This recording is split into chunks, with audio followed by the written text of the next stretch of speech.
So in season 2, A Necessary Roughness, we find Dr. Dani. She's still a single mother. She is still working at the sports facility and working with sort of superstar athletes.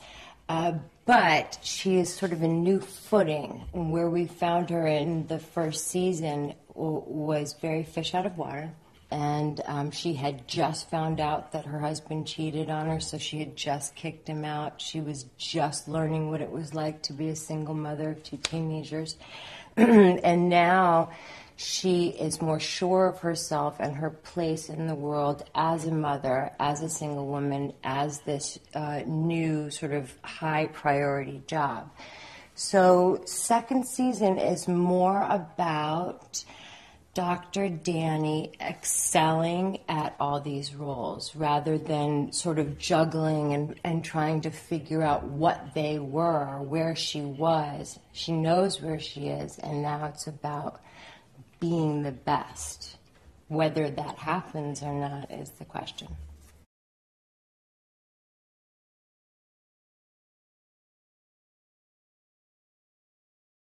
I think that the difference between the 2 seasons is a lot like what the difference between Dr. Dani herself was between the 2 seasons, in that everything was new. Everything was being shifted into a new higher gear, really.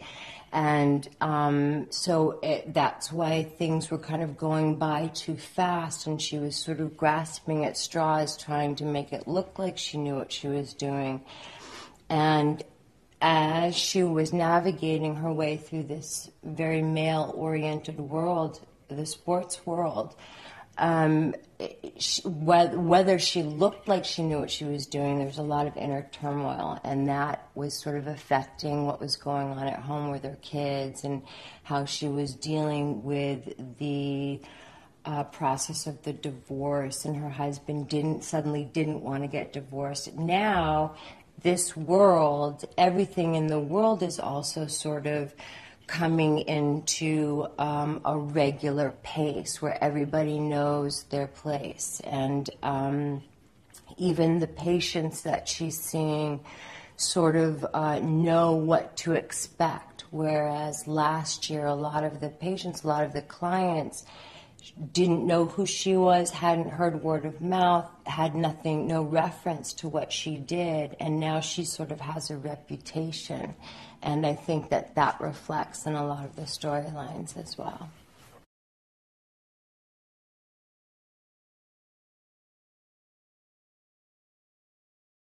I think the character of Marshall Pittman, because we spent all of first season mentioning him, he was always kind of like the snuffleupagus. Do you know what I mean? Because we just talked about him all the time, and it's a very ominous character that everybody was terrified of.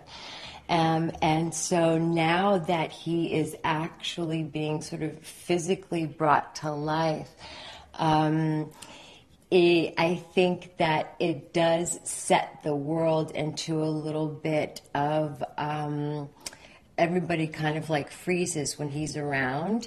And it's that character is so well written because it could be very sort of caricature of like a big busty owner of a sports team, and the way that it has been cast. I don't want to give anything away, but the way that he has been cast is very against type, and it's really weird, sometimes creepy kind of guy, and how that affects all of us is very comedic, and sometimes also very scary, but for the most part very comedic, and that is just an added joy.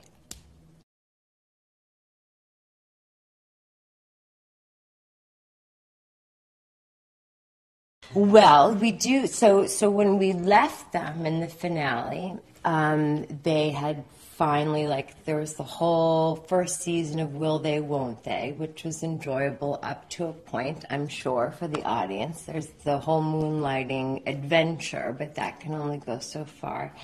And in the finale, the audience got to enjoy the fact that they come together and they sort of romantically decide, okay, we're going to try this.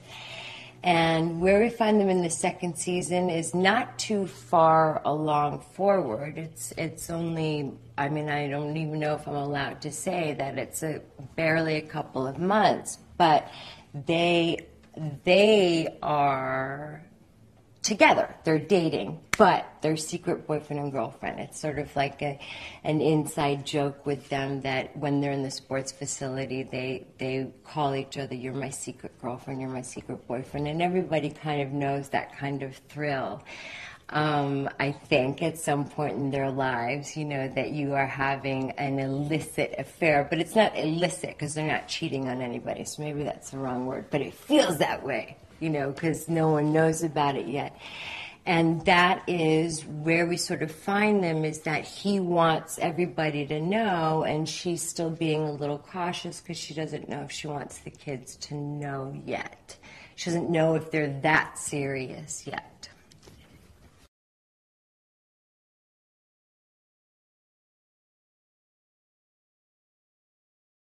TK this season is a little more everything, I think. He is a little more nasty. He is, well, I would say he can be a little bit more nasty, but he can also be a lot more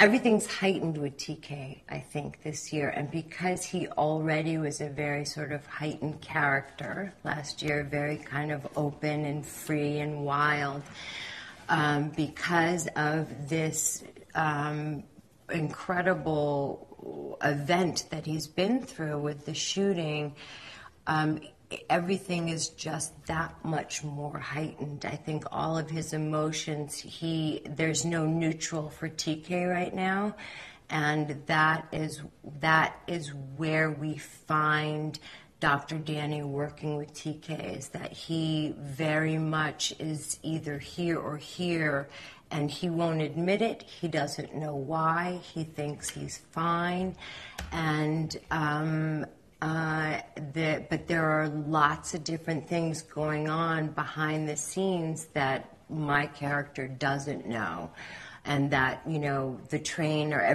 but no one else knows, but the audience will find out, you know, along with TK. And I really like it when shows let the audience in on things, but not some of the main characters, because then I think it makes some of the puzzle that much more fun to figure out. And TK is a puzzle.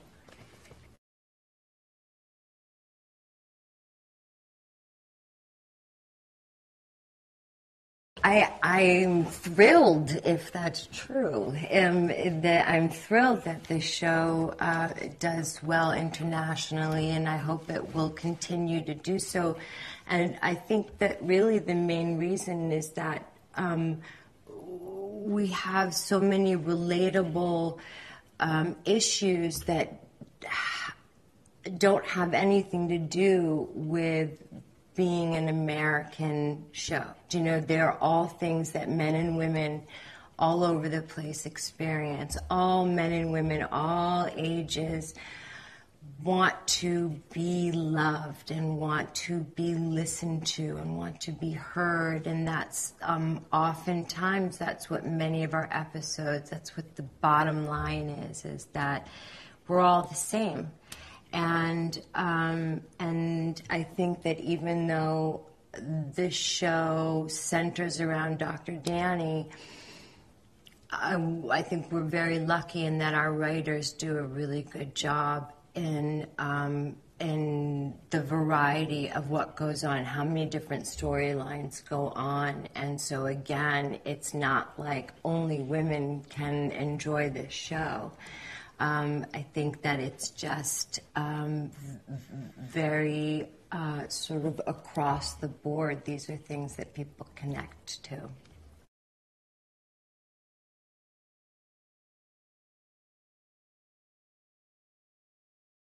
Oh, well, I did have the pleasure of going to Mexico to do a press tour, and that was an enormous amount of fun. The fans there were really exciting and excited. And but I also, you know, I would like to see how the show would do in Italy, or, well, I mean, I can't pick a place. I wanted to go everywhere, and then I want to go do the press tour everywhere.